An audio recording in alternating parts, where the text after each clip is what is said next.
The vast darkness of space lit up as a massive tear appeared near Earth's orbit. A sleek vessel, nearly 5 kilometers in length, emerged from the swirling vortex of hyperspace. Its crystalline hull sparkled under the distant sunlight, dwarfing the scattered human vessels that hung in high orbit around the blue planet below. Admiral Hanbin stood on the command deck of the Confederation flagship, Star Seeker, his four-fingered hands clasped behind his back as he studied the tactical display. His dark eyes, evolved for the dim light of his homeworld, narrowed at the sight of Earth's defensive fleet. The human ships looked almost primitive to his experienced gaze. Boxy vessels with visible weld lines and what appeared to be crude chemical thrusters. He counted perhaps 30 vessels in total, the largest barely reaching 500 meters in length. Compared to the Confederation's gleaming fleet of over 200 advanced warships, they seemed like children's toys. "Magnificent, isn't it?" Captain Tazsun said as he approached, his ceremonial armor clicking softly with each step. "They've barely mastered basic spaceflight, yet they dare to resist our invitation to join the Confederation." Hanbin's mandibles clicked in amusement, a sound that echoed slightly in the quiet of the command deck. "These are their defenders," he chittered, gesturing at the display. "I've seen more impressive arrangements from pre-space civilizations. Their largest vessel wouldn't even qualify as a support ship in our fleet." The bridge crew, all veterans of countless first contact scenarios, shared knowing looks. They had seen this many times before. Primitive species putting up a brave front before accepting the inevitable. The Confederation had incorporated over 50 species in the last century alone, and none had successfully resisted once they saw the true might of the fleet. "Shall we begin the diplomatic approach, Admiral?" Tazsun asked, his hands hovering over the communication controls. "Yes. Let's show them proper protocol. Deploy the honor guard and prepare the neutral station. Supreme Counselor Rokin is eager to meet these humans." The neutral station, a specially designed diplomatic vessel, moved into position halfway between the two fleets. It was a standard Confederation practice, offering a gesture of trust while simultaneously demonstrating their technological superiority. The station's self-assembling structure unfolded like a blooming flower, creating a perfect meeting space in mere minutes. The human delegation arrived in what appeared to be a hastily retrofitted transport vessel. Commander Jinwoo led the small group, his crisp blue uniform standing in stark contrast to the ornate biomechanical suits of the Confederation representatives. Despite the obvious technological gap, Jinwoo carried himself with unexpected dignity and calm. Supreme Counselor Rokin, his ceremonial crown pulsing with bioluminescent light, spoke first. "We welcome you, representatives of Earth, to this historic meeting. The Galactic Confederation extends its hand in friendship and guidance to your developing world." Jinwoo's expression remained pleasantly neutral, though his eyes carefully studied every detail of the alien delegation. "We appreciate the Confederation's interest in Earth," he replied smoothly. Roikin's translator processed the response, and he continued with practiced diplomacy. "As you can see, we represent a vast alliance of advanced civilizations. Under our guidance, countless worlds have achieved technological and social advancement beyond their wildest dreams. We offer the same opportunity to Earth." The meeting continued for several hours, with Rokin explaining the benefits of joining the Confederation and the consequences of refusing. Throughout it all, Jinwoo and his team maintained an almost unsettling calm, as if they were merely humoring an overeager salesperson. Finally, Rokin's patience wore thin. His bioluminescent crown flashed with barely contained irritation as he laid out the ultimate choice. "Let us be clear, Commander Jinwoo. Earth will submit to Confederation authority and guidance, or we will be forced to demonstrate why resistance is futile. Your primitive fleet cannot hope to stand against us." The human commander's response was unexpected. Instead of fear or anger, Jinwoo simply smiled, a small, knowing expression that somehow made several Confederation representatives shift uncomfortably in their seats. "We'll need time to consider your generous offer," he said, rising from his seat with casual grace. As the human delegation departed, Admiral Hanbin turned to Raikin. "They're either foolish or hiding something," he observed. Raikin's crown pulsed with dark colors. "It doesn't matter which. They have 3 planetary rotations to accept our terms. After that, we'll give them a small demonstration of what awaits those who reject Confederation guidance." Unknown to the Confederation fleet, as Jinwu's transport returned to Earth, a heavily encrypted quantum transmission was already racing toward the outer edges of the solar system. The message contained just 3 words: "Wake the Guardian." The Confederation fleet moved into attack formation as the deadline expired, their ships arranging themselves in the sacred geometric patterns that had brought victory in 1,000 battles. Admiral Hanbin stood at his command post, watching the tactical displays with barely contained excitement.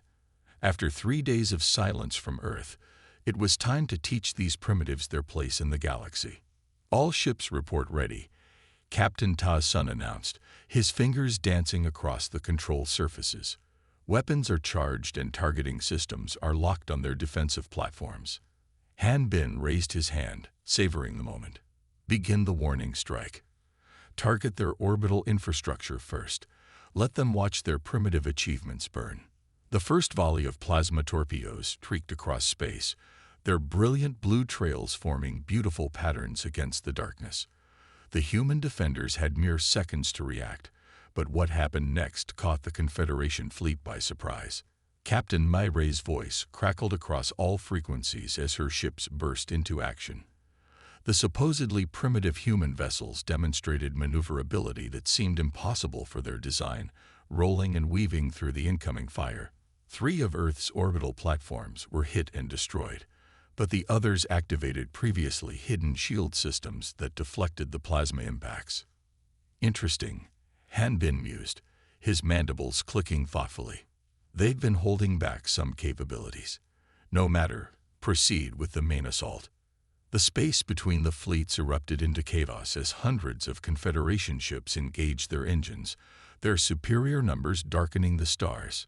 The human fleet, despite being outnumbered nearly 7-1, split into smaller groups and began executing complex evasive patterns that confused the Confederation's targeting systems. Captain Maire's flagship, a vessel that had appeared particularly crude during the initial contact, suddenly revealed concealed weapon ports. Energy beams of an unknown type lashed out, slicing through the shields of 2 Confederation cruisers as if they were made of paper. "Impossible," Ta Sun exclaimed, his hands frantically adjusting the sensor readings. "Their energy weapons are operating on principles we've never encountered." Hanbin growled in frustration as more reports of unexpected resistance poured in. The human ships were taking damage, yes, but they were also inflicting casualties that should have been beyond their technological level.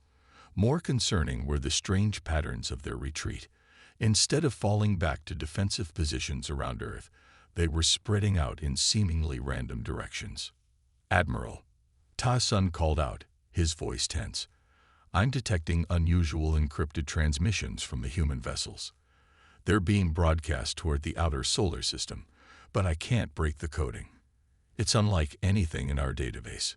Hanbin waved away the concern. "They're desperately calling for help that won't come. Continue the attack. Focus fire on their command ships. Let's see how well they coordinate when their leadership is in chaos."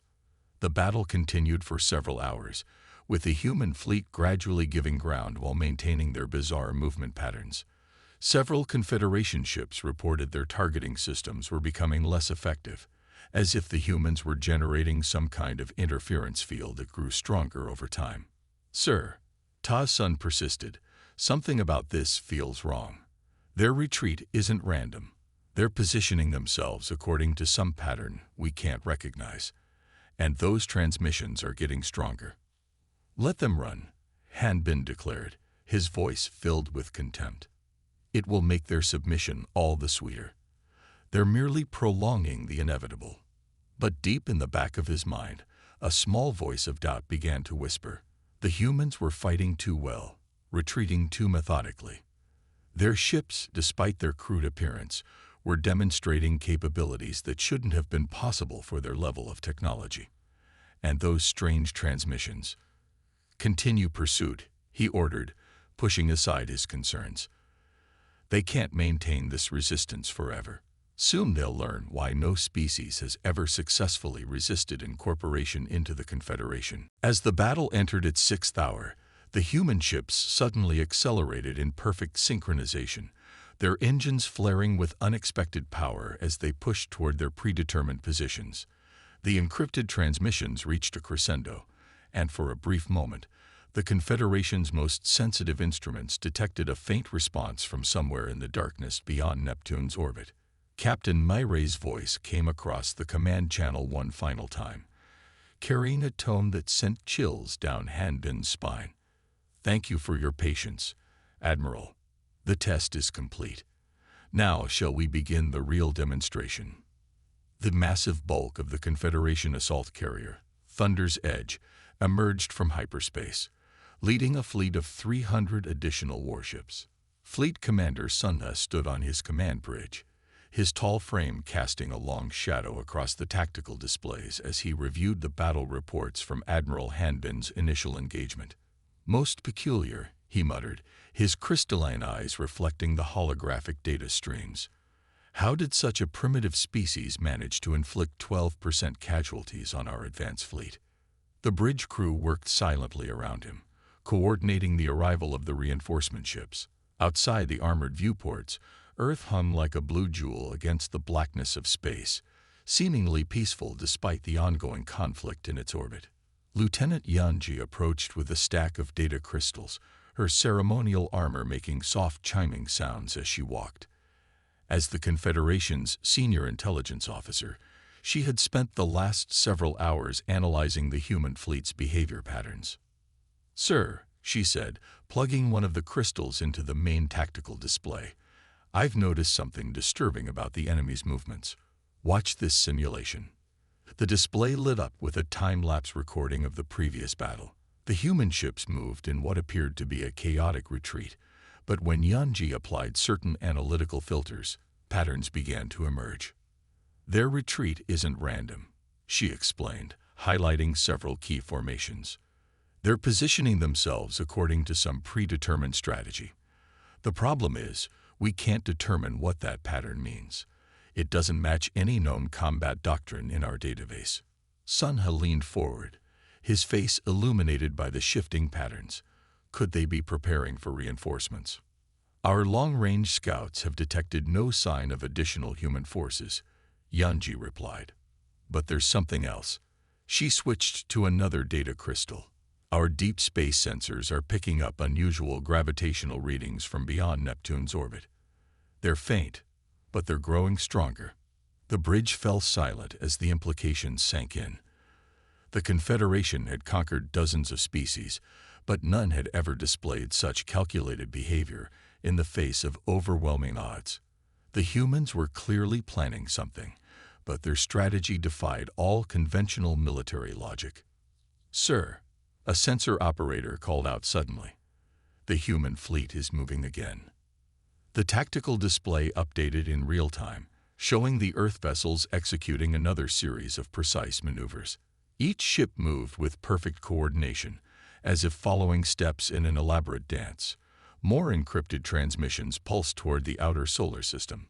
"Launch probe ships," Sunha ordered. "I want to know what's causing those gravitational anomalies." 3 sleek reconnaissance vessels detached from the fleet, their advanced stealth systems making them nearly invisible to normal sensors. As they accelerated toward the outer solar system, the human fleet continued its mysterious movements. Lieutenant Yanji worked frantically at her station, trying to decode the pattern. "Sir, I believe they're creating some kind of geometric formation, but it's in 4 dimensions. The mathematics involved are extraordinary." Sunha's expression darkened. Everything about this situation felt wrong. The humans' seemingly primitive ships had proven far more capable than expected. Their tactics made no sense, yet were executed with precision that suggested long preparation. And now these mysterious readings from deep space. "Contact Admiral Hanbin," he commanded. "Tell him to hold his position. No further attacks until we understand what we're dealing with." But before the communication officer could relay the order, the gravitational sensors screamed with new data. Something massive was affecting space-time at the edge of the solar system, creating ripples that their instruments could barely measure. "Sir," Yanji's voice was tense. "The human fleet, they've completed their formation.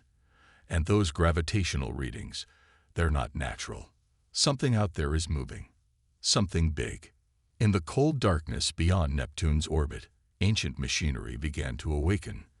The humans' cryptic transmissions had reached their target, and now the true purpose of their elaborate retreat was about to become clear.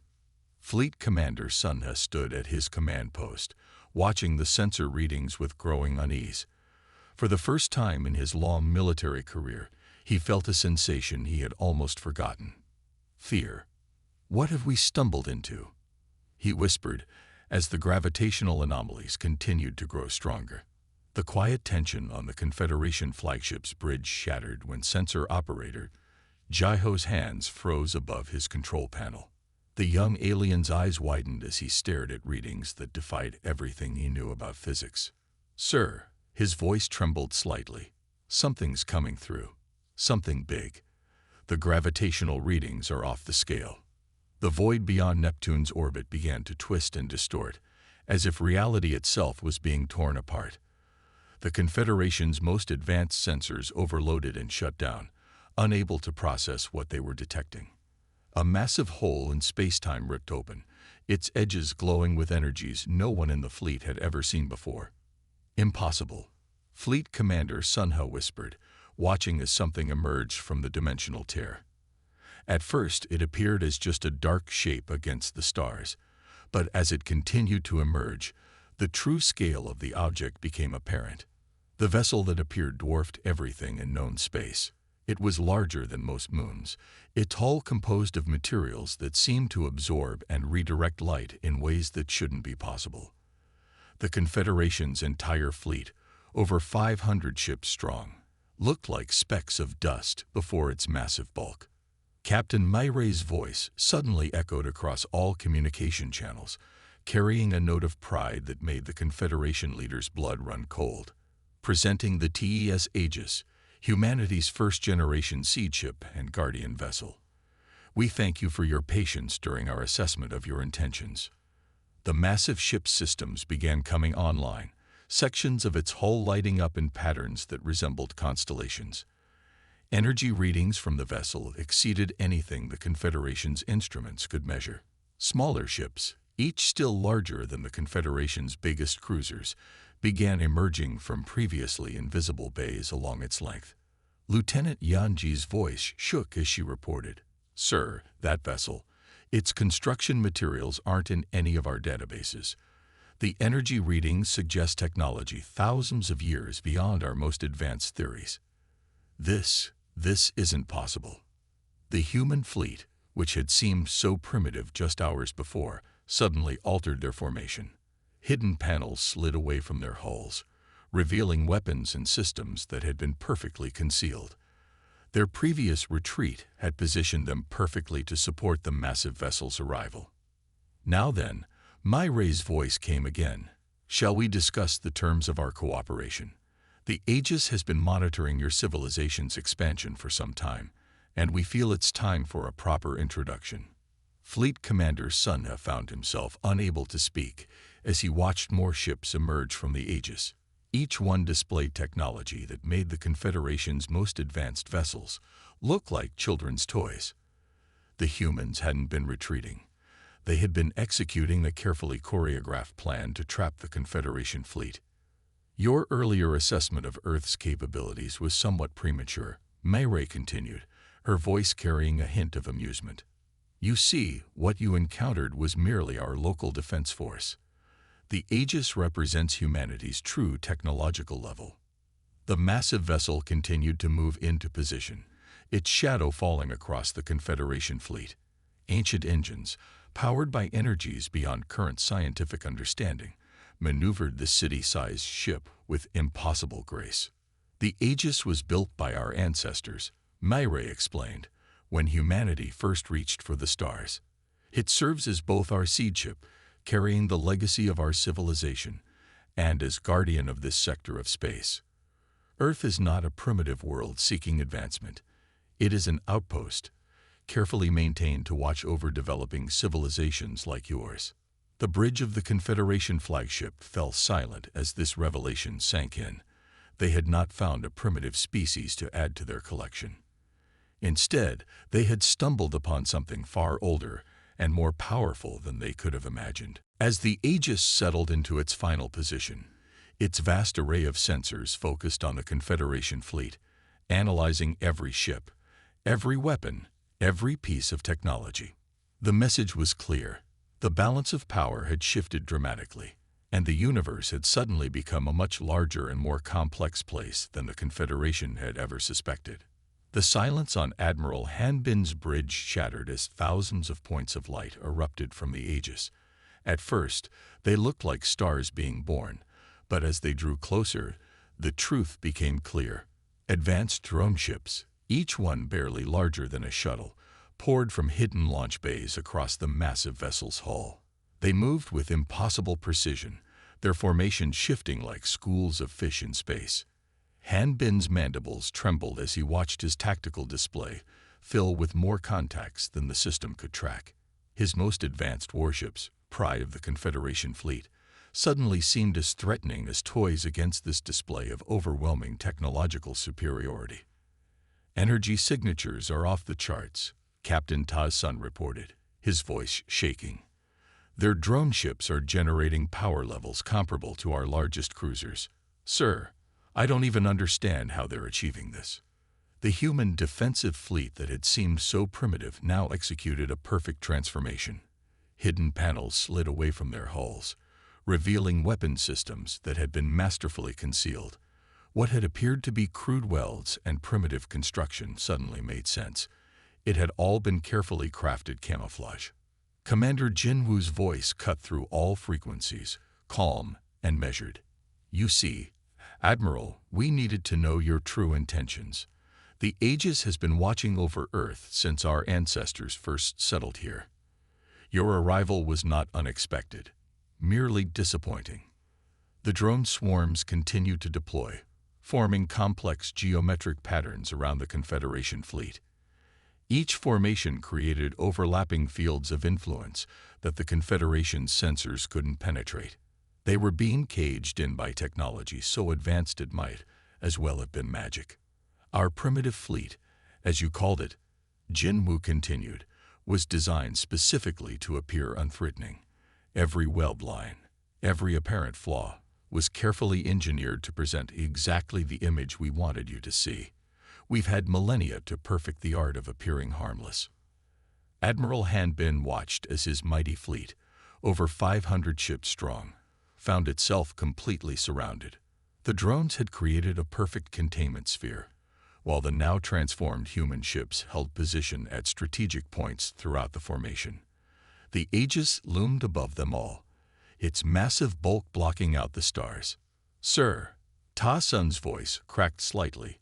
They could have destroyed us at any time during the previous engagement. They were just testing us. Hanbin knew he was right. Every movement, every apparent retreat, every seemingly desperate maneuver had been part of an elaborate evaluation. The Confederation, which had prided itself on uplifting primitive species, had walked straight into humanity's trap. Captain Myray's voice joined the channel. We've analyzed your weapons, your shields, your propulsion systems. While impressive for your level of development, they pose no threat to us. Perhaps now we can have a more honest discussion about the future of our relationship. To demonstrate her point, one of the drone ships approached a Confederation cruiser. Before anyone could react, it projected an energy field that completely neutralized the cruiser's shields and weapons without causing any damage. The message was clear. Resistance wasn't just futile, it was pointless. But how? Hanbin finally managed to ask, his pride crumbling in the face of such overwhelming superiority. How did we not know of your true capabilities? Jin Wu's response carried a hint of amusement. Admiral, humanity has been traversing the stars since before your species discovered fire. We maintain outposts like Earth throughout the galaxy, watching, waiting, and protecting developing civilizations from exactly the kind of imperialism your Confederation practices. The Aegis's massive form shifted slightly, bringing more of its mysterious systems to bear on the trapped fleet. Energy readings that defied comprehension emanated from the ancient vessel, making it clear that they had seen only a fraction of humanity's true capabilities. Now then, Jin Wu concluded, shall we discuss the terms of a more equitable relationship? One based on mutual respect rather than threats of force. Admiral Han Bin looked around his bridge, at the faces of his crew showing various stages of shock and fear, and realized that everything they had believed about their place in the galaxy had just been completely upended. The hunters had become the hunted, and the primitive species they had hoped to subjugate had revealed itself to be something far more ancient and powerful than they could have imagined.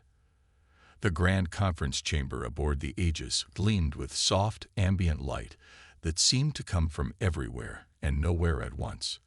The Confederation representatives, including Admiral Han Bin and Fleet Commander Sun Na, sat in stunned silence as they took in their surroundings. The room itself appeared to be grown rather than built, with flowing organic curves that somehow maintained perfect geometric precision.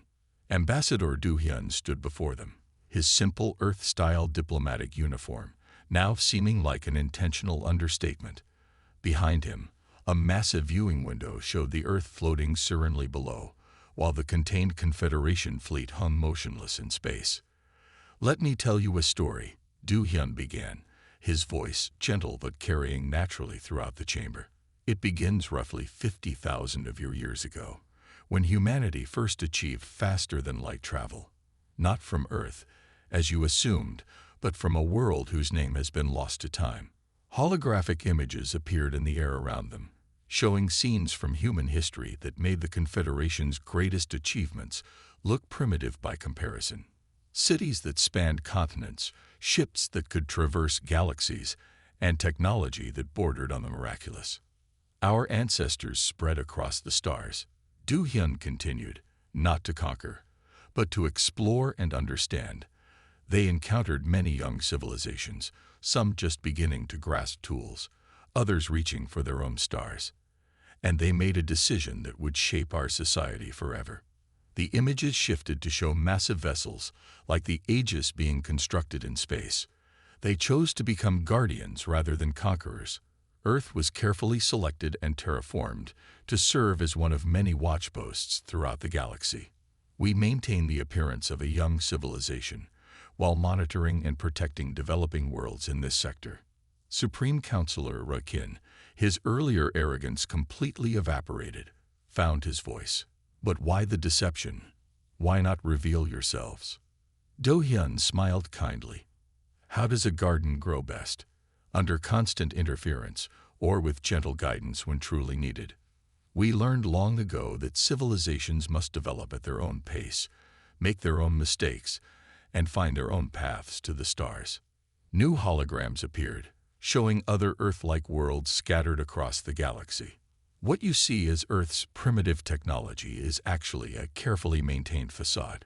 Every apparently crude shuttle, every seemingly basic weapon system, was designed to appear exactly as advanced as we wanted you to believe we were. The chamber fell silent as the implications sank in. The Confederation's entire philosophy of uplifting primitive species suddenly seemed naive and presumptuous. "The Aegis," Du Hyun continued, gesturing to the vast ship around them, "is just one of many such vessels. We call them seed ships, part archive, part guardian, part home to technology even we sometimes struggle to fully understand. Our ancestors built them to last millions of years, seeding the galaxy with watchposts like Earth." Lieutenant Yanji, who had been frantically taking notes, looked up. "You said even we struggle to understand. What do you mean?" Do Hyun's expression turned thoughtful. "Humanity's history is so long that we have gone through multiple cycles of advancement and voluntary simplification. The builders of the seed ships represented the peak of one such cycle. We maintain their technology, but some of their achievements remain beyond our current understanding. He walked to the window, gazing out at the contained Confederation fleet. Earth itself is largely populated by humans who choose to live simpler lives, maintaining the watchpost while enjoying the challenges of developing technology at a measured pace.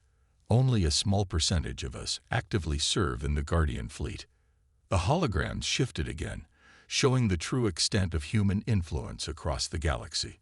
Hundreds of worlds like Earth, each watching over their own sectors of space, each maintaining their own careful disguise while protecting developing civilizations from interference. Your Confederation, Du Hyun concluded, is not the first group we've encountered who believed it was their right to forcibly uplift younger species. It is precisely this kind of intervention that we work to prevent. Development must come from within, not be imposed from without. As the truth of humanity's role in the galaxy sank in, the Confederation representatives began to understand just how fortunate they had been. They hadn't discovered a primitive world ripe for incorporation into their empire. They had stumbled into the watchful domain of civilization's ancient guardians.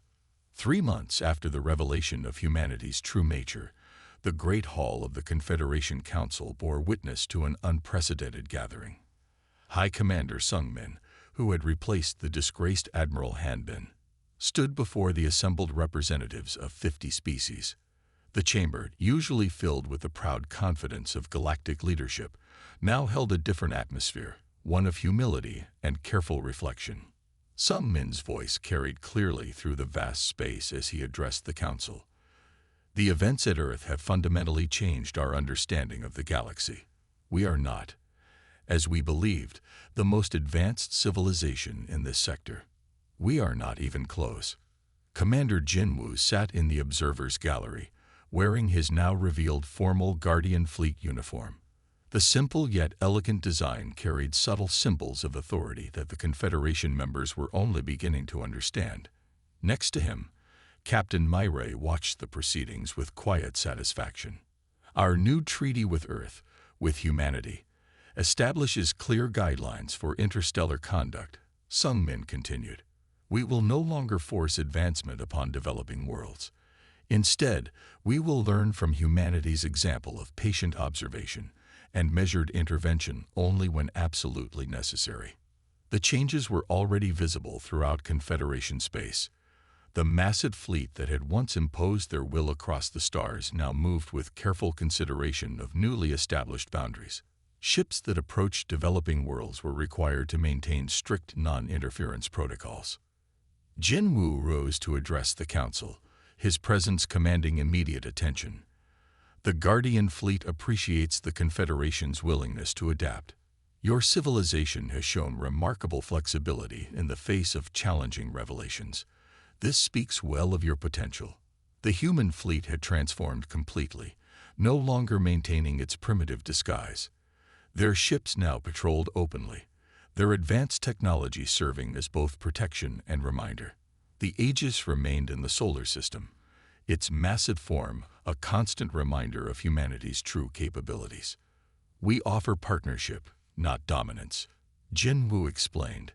Your civilization has much to offer the galaxy, but it must be through cooperation and mutual respect, not force. The council members listened intently as new protocols were established. The Confederation would maintain its alliance of species, but would now focus on mutual development rather than conquest. Human advisors would help guide their interactions with developing worlds, sharing millennia of experience in careful observation and protection. Sungmin stood beside Jinwoo as they finalized the agreements. I never imagined, he admitted quietly, that our greatest lesson in civilization would come from those we thought primitive. The galaxy is far more complex than we knew. As the session concluded, the Confederation ships prepared to depart Earth's solar system. The once mighty fleet seemed somehow smaller now, not just in comparison to the Aegis, but in their own understanding of their place in the cosmos.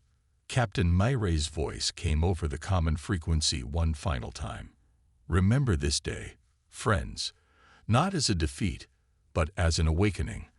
The galaxy holds many wonders and many secrets. Treat both with respect. From his command post, some men watched Earth grow smaller in the distance. The beautiful blue planet no longer appeared as a primitive world ripe for conquest, but as the watchful eye of an ancient guardian civilization. The lesson was clear. Appearance and reality rarely aligned in the vast expanse of space, and underestimating others was a dangerous mistake indeed. As the Confederation fleet entered hyperspace, they left behind not just Earth, but their old assumptions about power and progress. Somewhere in the darkness between the stars, other human outposts continued their eternal vigil, watching over countless developing worlds with patient wisdom earned across millennia of stellar exploration. The galaxy had changed, or perhaps, more accurately, their understanding of it had. And in that change lay the promise of a wiser, more thoughtful future for all species reaching for the stars.